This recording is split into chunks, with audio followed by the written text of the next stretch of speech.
inabab, nako ang dami-daming iniisip, minsan nakakalimutan. Tama. At minsan yung nakakalimutan pa, yung pa'y mahalaga. Tama po. Di ba? Opo. Lalo na pagka may circumstances sa'yo, nakakalimutan talaga. No? Ano bang circumstances o pangyayari? Minsan may pangyayaring napakaganda. Hindi naman lahat ng pangyayari sa buhay natin pangit eh. Hindi naman challenging, hindi. Minsan may magandang mangyayari sa inyo. At doon sa maganda na yon, pag may nangyayari sa inyo na yan, o kaya baka siguro, baka hindi pa nangyayari maganda sa inyo. No? Doon marami ang nakalimot. Doon marami nakalimot. At salamat sa Panginoon, meron siyang pagpapaalala sa atin. Sa ating kabisihan, nakalimutan natin ang mga basic things to remember. Basic thing na sabi nga kanina, essential. Yung essential sa atin. So ngayon po, this lesson is teaching every one of us to be reminded. No? Dito po, yung number 1, ito ay yung pananampalataya. Nung nakaraan, diniscuss na po natin, ano bang klaseng pananampalatayang meron tayo? At ano ba yung sinasabi ng Biblia na ito yung dapat na inyo? At ito po yung unang sinasabi niyan. Yung pananampalatayang dapat you may have is yung number 1, faith calls those things which are not already there. Yung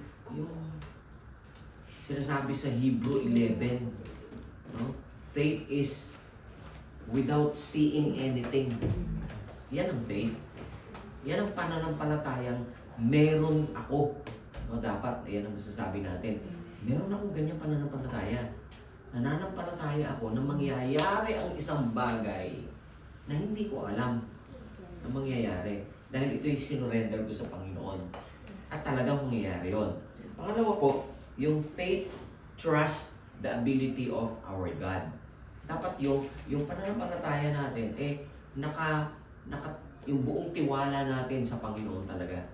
No? Hindi dahil sinabi ng isang tao, sinabi ko, or sinabi ng manggagawa, yun na yung paniniwalaan natin, hindi. Talagang yung ating damdamin, yung puso, yung isip, yung spirito ay nasa Panginoon na nagsasabi niyan. At pangatlo po, ito po yung ating pag-aaralan ngayon. Yung faith is acting upon. No, dapat yung faith natin may action. Di ba? Ipapakita natin talaga may pananampalataya ka ba? Sabi nga ng Biblia, sabi ng James 2, if you have faith, then show it. Show it to me. No, show it to everyone na kayo'y punong-puno ng pananampalataya. No, halimbawa, makulong ka. Papakita mo pa rin may pananampalataya ka sa Panginoon. No? Naniniwala ka sa Diyos sa kanyang abilidad na kaya ka napunta riyan dahil may purpose. Yan ang pananampalataya. At naniniwala ka sa Panginoon, hindi ka mabubulok dyan. Hanggat hindi mo nagagawa yung pinagagawa sa'yo. Amen? So walang pangit na pwedeng mangyari sa isang nananampalataya sa Diyos. At ipapakita dapat natin yan sa ating buhay. Pangalawa, yung real salvation and righteousness sa James 2:14 and 23 and 24. If you were gonna read that in your Bible, we cannot be saved by human effort, but only through faith. But we may understand that real faith produces good works. Yung tunay na pananampalataya talagang merong bunga yan. And that is good works. Yan yung bunga ng mabuting pananampalataya. At this is faith that save. It means if we truly save or have faith, it will clearly seen in our fruits. If we are attached to the vine, we will really bear good fruits. In John 15 verse 5. We need to know the bearing fruit is not instantaneously but gradual. So we must be careful not to judge other who do not have as much fruit as we have. They have changes and that we already experienced but not experienced yet by others. So, hindi naman natin, sabi diyan, hindi naman dapat ano yung judge? Huhusgahan yung kapwa natin. Lagi tayong nakatingin sa ating sarili. Lord, ano po ba yung nagagawa ko? Ano po ba yung talagang pinakita ko sa inyo? Hindi mo i-judge yung katabi mo dahil siya. Ito eh. Hindi yung binabantayan natin yung ating kapwa. Hindi natin trabaho yun. Yung trabaho mo is pagbutihin mo yung iyo. Yes. Yung pinanghawakan mo dapat panghawakan mo yung sarili mo. No?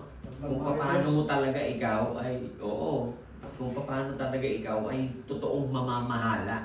Yan, no? Ay yung iba ala nang hanap buhay, ala nang ano yun, yung pinagkakakitaan, abay nakukuha pang mag-usap-usap. Diba? Diba? Yun yung kanilang pastime, kumbaga. hindi na pastime, hindi na libangan eh. Kundi talagang doon na eh. Sinabuhay. Doon na eh. Yung paggising sa umaga, ang inaatupag eh, maghahanap ng balita.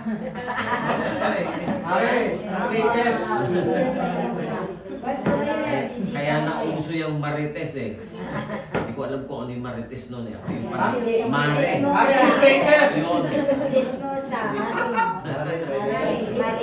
Kaya salamat sa Panginoon, walang ganyan dito. No? Dahil ang Diyos ang talagang dapat natin kasukusuhin sa buhay. Tapos yung helping the needy. No? Dapat kapag ka may bunga, ang iyong pananampalataya hindi dapat nawawala sa ating puso at isipan yung makatulong. No? Makatulong tayo. No? Yung James chapter 2, 15, 17. Di ba? Sino ba yung makakatulong? Sino ba yung pwedeng tumulong sa palagay nyo? Tayo ba sa pagkakataong ito, hindi natin kayang tumulong? Sabi natin, financial. Di ba natin kaya tumulong financial? Kulang pa para sa mga. Sabi, kulang pa sa amin eh. Di ba? Pero pag meron tayong pananampalataya, alam nyo, ito yung sinasabi, helping the needy. Amen. Hindi kayo needy. Amen. Dahil meron kayong Diyos. Yes. Amen. Kasi sa Macedonia nga yung story ng Biblia, totoo yun. Yung Macedonian people, alam nyo, mas needy pa yun. Pero hindi yun ang naging dahilan para hindi sila makasupport, hindi sila makatulong. Nakiusap pa sila kay Pablo, imagine mo sila'y nahihirapan, sila'y kulang. Pero sabi nila, Paul, bakit kinakalimutan mo kami? Gusto din namin magbigay. Yeah. Out of their poverty. Sabi, yung poorness, no? Kung sino yung nakadanas na talagang walang-wala kang makapasa bulsa mo, yun. Pero sila, pinilit nila na makapagbigay doon sa isang gawain ng Panginoon. And they are much happy, no, on what they're doing because they are moved because of their faith. Talagang yung pagbibigay, nasa ano yan, nasa buhay na ng isang mananampalataya. Amen. Amen? Amen. Hindi tayo lagi umaasa, Panginoon. Okay? Hindi lagi tayo nakaasa, Lord, tulungan mo po siya. Di ba? Di ba? Magbigay ng iba, much better to give, di ba? Than to receive. Di ba? We are giving our time, no? We must give our time to pray for others. Di ba? Ewan ko narinig nyo na ito, yung pray for Jerusalem. Amen. Amen. Narinig niyo yun? Amen. Yung, we must pray for Jerusalem. Abay, ano pakialam ko naman sa Jerusalem na yan? Hindi mo ako nakatira dyan. Di ba? Pero iba. Yung pagpe-pray mo na wala kang kaalam-alam, wala kang kinalaman, talagang nagpe-pray ha, hindi yung prayer na bigla nang sasagi sa isip mo, Panginoon, pagpalain mo po siya, bahala na po siya. Talagang yung prayer mo, talagang ikaw nakakaramdam. Ikaw nakakaramdam, parang nangangailangan ka rin. Yun yung mga talagang helping the needy. Amen. No? Kasi pag pinapakita natin yung prayer natin at yung ating pananampalataya sa Panginoon na, oh, itong anak ko na to ha. Itong anak ko na to, kaiba ito. Di ba? Yung storya ng Biblia, mas tinitingnan ng Panginoon yung kakaiba. Alam nyo, yung babae minsan na sumusunod sa Panginoon, sabi niya, oh, wala pa akong nakita sa Jerusalem na katulad ng babaeng ito. Pananampalataya. Wala pa. Yun yung mas sikat sa kanya eh. Yung may kakaiba na ginagawa. Okay. Yung pangatlo, giving God what He desires. Ayan. Kung ano yung desire ng Panginoon. Yan daw yung nagagawa ng faith acting.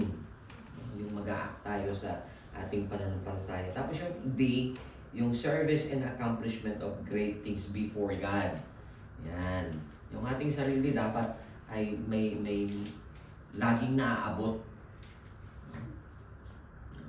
Bawa ngayong linggong ito, ano ba yung naabot natin? Dapat may susunod na aabutin na naman tayo o a-accomplish natin sa buhay natin.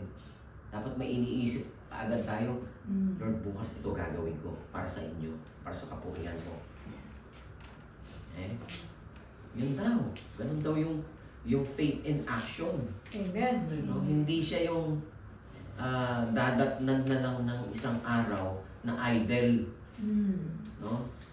Yung wala na, yung bang, ewan ko, kung sino ba yung paggising sa umaga, nakatunganga na lang, parang walang nangyari. Walang plano. Yung paggising mo sa umaga, sira-sira. No? Di ba wala kang plano eh? Parang si Batman. Okay? Di ba? Basta kung ano na lang dumapo, bahala na. Okay? Kundi talagang laging, ang kanyang iniisip lagi, Lord, gusto kong maka-accomplish. Gusto kong makaabot. Yun yung sinasabi kanina na may talents. No? Panginoon, magamit ko nawa ang talent ko ngayong araw na ito. Ano ba yung talent mo? Bahala ka na dyan. Kung ano yung talent na meron ka. Magamit mo yan. No? Hindi ka naghihintay ng patak ng ulan sa tag-araw. Posibleng mangyari yun. Naghintay na wag-ulan ng Naghihintay ka ng umulan ng pera. Hinihintay ba yun? Talagang lumalaban tayo dyan. No? That is real faith. Sabi ng Biblia.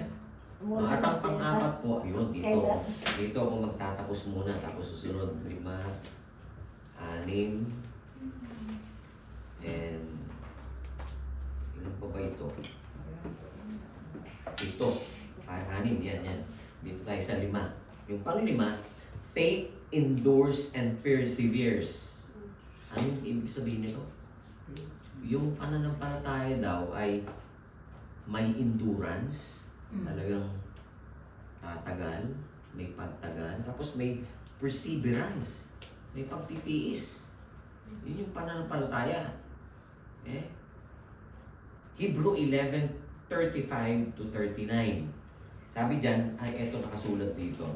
Women receive back their dead, raised to life again. Other were tortured and refused to be released so that they might gain better resurrection. Some faced jeers and flogging, while still others were changed and put in prison. They were stoned, they were they were put to death by the sword, sabi po nung Biblia, They went about in sheepskin and goatskin and destitute, persecuted and mistreated. The world was not worthy of them. Talagang siguro kung mabubuhay man yung tao na to, aba yung parang galit sa kanya yung mundo. Diba? Naranasan niyo na po ba yung parang galit sa iyo yung mundo? Parang lahat ng puntahan mo, sabi, wala. Zero. Nagsisearch ka. Parang hindi bagay sa iyo. Ang daming magagandang trabaho, di ba? Pero wala. Pero wala. Para sa iyo, parang, ay, parang naggalit pa sa akin ng mundo. Yun, nangyari yun. Tapos, they wandered in the desert and mountains, in caves, and hole in grounds. Sabi niya, they were all condemned for their faith. Sabi niya, yet none of them received what they had been promised. Through faith, enables us to endure and finish the race. Yan, may talagang may nangyaring ganito. Dahil may pananampalataya tayo, ala, ang mundo parang wala sa atin. Okay? Parang galit sa atin. Parang tinakluban. No? Diba? Parang sinakluban ka ng mundo. Ayan, may salita ang mga Kristiyano diyan eh.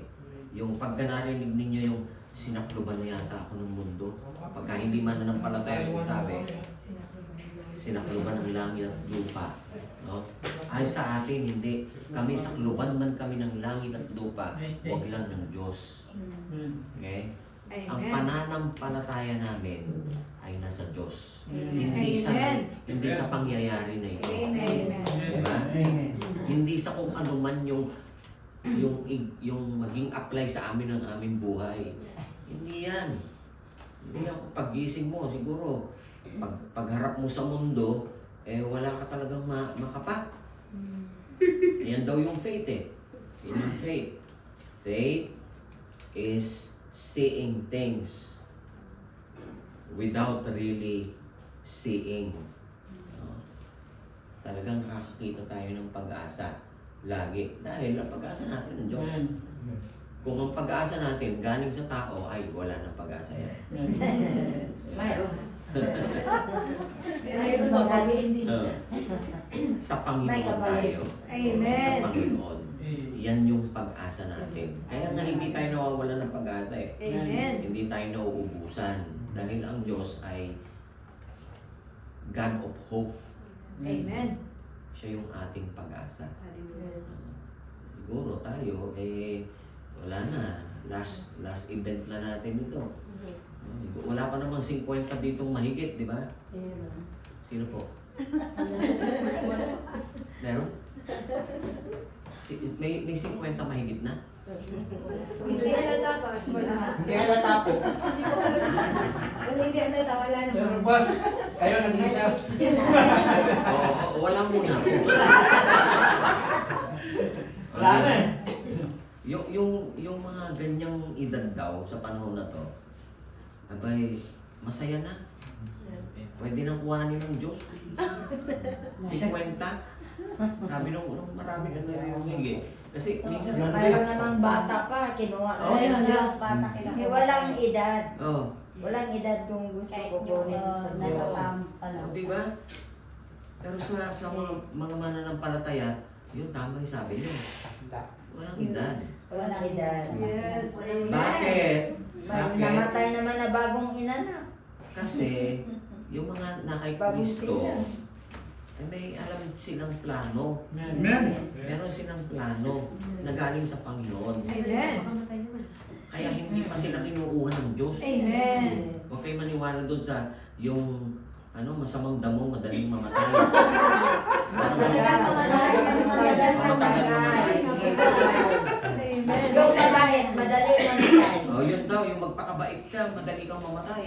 Maliwag na lang magpagkabait.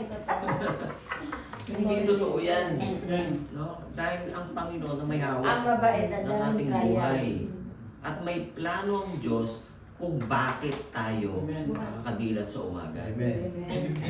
Kasi kung wala ng plano ang Panginoon sa iyo, Di ka asahan mo, kung makadilat ka pa bukas ng umaga. Kaya mananalangin tayo yung umaga, no? Ay, Oh, na lahat ng may plano pa ang Panginoon na naniniwala kayo o dahil sa baka hindi na naniniwala, panalangin na natin bukas na umaga. Huwag mo kong hayaan na kami makadilat pa ng umaga. Di ba? Sama naman nun, ano?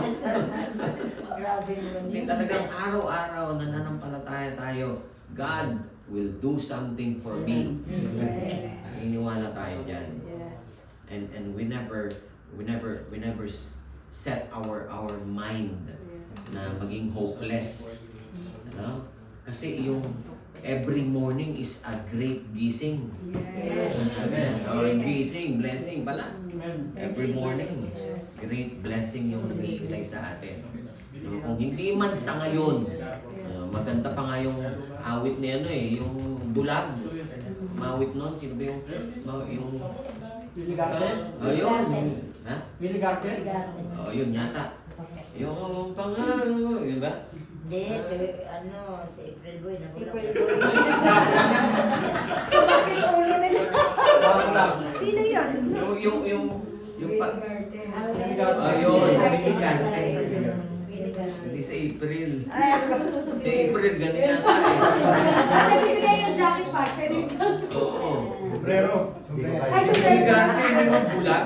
Willie na nanigay ng jacket eh. Pero ang ganda ng ano Si Willie bibigay jacket. 10,000. Ang ganda ng kanyang na-compose. No? Kung kailangan mo, ano yan. Nakakaalong kanta na yan. May bukas pa naghihintay sa kanya. Kung bulag na yun. Tayo. Patay na yun silang dalawa. Oo. Tayo ba, meron ba ritong isa mata? Yung isa bulag? Wala. Kumpleto pa. Amen. No? Parang hindi lang kumpleto ngayon yung laman ng ating pitaka. Hindi pa kumpleto. Yan pa rin yung bahala na bukas. Yan. Bahala na si Lord. Punuin niya. God will provide on our things that we needed. So yan daw po yung faith. Ang faith dapat ay makakapag-endure at saka persevere. Dapat yung pananampalataya mo matatag. Amen. No? Dapat matatag. Yan ang gusto ng Panginoon. That is real faith. Amen. Makakapag-endure at persevere at na makakatiis. Yung mga may pananampalataya dyan, handa sila na magtiis kung ano man ang kanilang susungin. Amen? Hindi agad susuko, no? Kaya nga kayo naparito sa Dubai eh. No? Suko agad. Uwi na ako. Wala akong nangyayari sa akin dito. 3 buwan na, 6 na buwan na, 7 buwan na. Ako, nang uwi-uwi. Oo. May kilala po kami na ganyan. Talagang kasama yun. Hindi ako umuwi. Ako lang akong balak uwi. Wala siyang ano. Welcome ka dito, tate. Wala, matagal na panahon na hindi siya is not carrying or she's not carrying visa. Oo, wala siyang visa. Ang tagal na panahon, tagal namin kasama. Susuko. Pero hindi talaga sumuko yun. Umuwi lang siya nung magkabisa na. Ay, pwede naman bumalik kung gusto.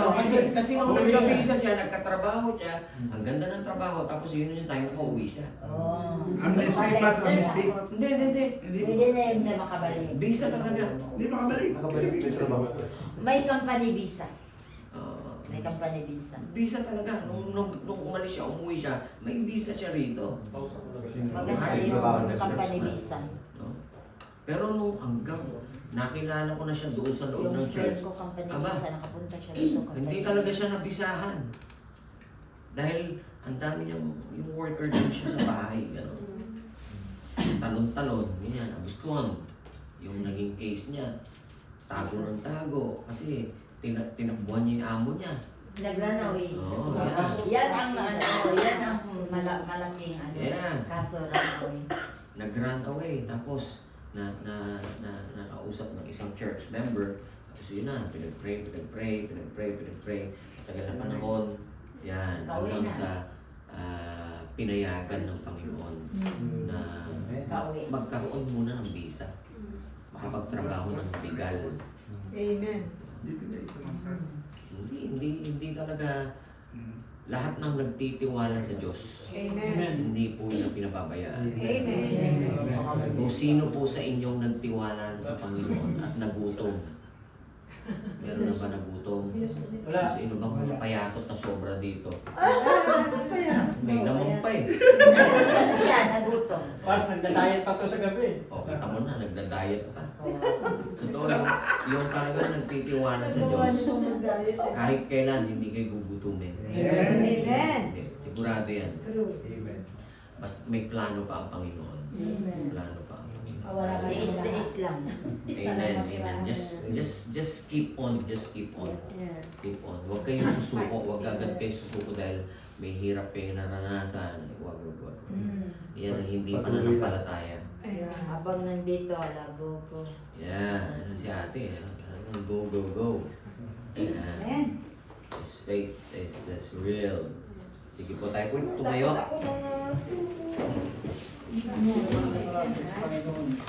Amen. Hindi mapapaiyak. Amen. Tayo po'y manalangin. Ngayong umaga. Nagpapasalamat po kami, O Diyos, sa umaga pong ito, sa nakaraang pag-fellowship namin, sa nakaraang service, Panginoon. We done it for you, Lord Yes, God. Jesus. And you are the reason why we exist, Panginoon. Amen. Kayo po ang dahilan, O Diyos, kung bakit kami naririto, kung bakit kami nakapasok sa state na ito, Diyos. Salamat po, Panginoon, hanggang sa matagpuan namin ang plano mo, ang layunin mo sa buhay namin. Dito po sa lugar na ito, dito po sa lupang ito, Panginoon, na aming kinatatayuan, Panginoon. Hindi po kami mawawalan ng pag-asa. Diyos, salamat po at tuloong dalangin namin ngayong umaga, ngayong araw na ito, Diyos, na patuloy po namin nilalapit ang bawat isa, O Diyos. At nananampalataya kami na ipagkakaloob niyo po ang nararapat na amin pong matrabaho or maging amo, Panginoon. Salamat, O Diyos, at nagtitiwala din kami na ang aming buhay ay may bagay. No? Salamat po, Panginoon, sa umagang ito at sa iyo namin ipinagkakatiwala ang buong naming buhay, ang buong naming pamilya, ang buong naming trabaho, ang buong naming kinabukasan. Ito po ang aming hiling at dalangin sa makapangyarihang pangalan ni Jesus. Amen. Amen. Salamat po. Good morning.